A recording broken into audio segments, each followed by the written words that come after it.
ay sinigang. Ano naman yung favorite mo? Favorite ko ay ikaw. Awit pa sa hangin at amoy araw ang balat. Naaalala ko pa noon, nag-aagawan Kanta na. Gusto mo ba kantahan kita? Sige, gusto ko yan. Gusto din kita. Ay! ka ng ating kwento. Lagi-lagi sa amin ang dumede. Greatest fear. Lumilipad na ipon. Ikaw, Mais, ano yung greatest fear mo? Greatest fear ko? Ay, yung mawala ka sa buhay ko.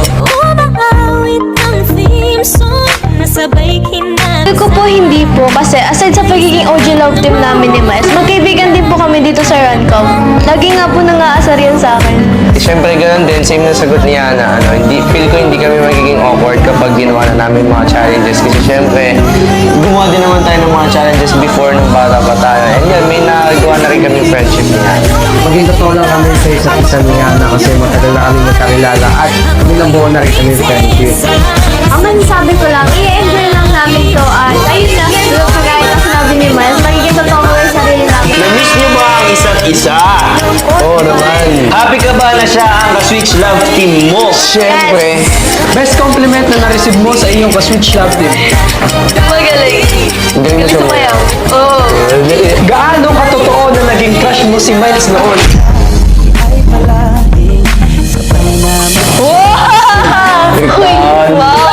Grabe talaga. Anong tanong yan? Bata pa kasi kami nun, guys. Kasi naiiyak na tayo nun, di ba? Mga bata pa. Nung first meet namin, syempre, bata pa. Syempre, bata pa din nahiya-hiya. Oo. Baka si Miles. Baka si Miles yung nabaka ko yung ano. Ano ba? Ano sagot mo doon? Sabi ng dalawa yun. Dapat malaman nila, no? May chance ba na maging kayo ng ka-love team mo? Dati-dati ay naglalaro pa ng bahay-bahayan. Gamit-gamit ang Pero kung bibigyan kami ng chance, why not, no? laban pag nagtataya-tayaan. Pero sing tamis ng candy pag camera ka ba? nagkasalan. Bakit? Pag nakikita kasi kita napapangiti ako. Halina Bojo Molina, ang sarap siguro balikan ng mga ala-ala. Lalo na kung magkayakap mga bata. Huwag naman sana dumating yung araw na magiging number ako. Bakit? Baka lang makuha ka. Wala Tayong umiyak at Di ba ba ngayon? hindi pwede yan. Una kang kinakadok sa pagsabi. Pinakagusto ko ng strategy namin ni Ana is mas pinipili namin kami dalawa lang sa isang place para wala kaming distractions kapag nag-script reading kami, kapag binawatch namin yung movie kasi mas mapapadali namin ma-adapt yung feelings and emotions nung nasa movie. Sanay na kami sa isa't isa ni Ana. Ayun, open na kami sa isa't isa ni Ana.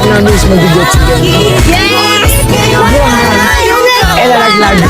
Meron akong cover. Hindi, ikaw ka mo. Baka ikaw yung nalaglag. Hindi ka kapit. lang sa hangin.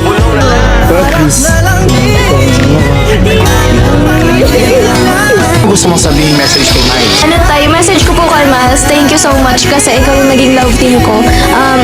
Ikaw yung parang leader sa atin na ikaw yung lagi uy, ganyan-ganyan, dapat shit tayo. Pero dahil sa'yo, mas tumatag ako. Message din ako. Una ko na sa lahat, sobrang proud ako sa'yo and syempre sa ating dalawa. Sobrang happy ko dahil ikaw ulit yung naka-love team ko kasi syempre tagal na natin din nagsama and iba pa rin yung nabuong friendship and bonding natin.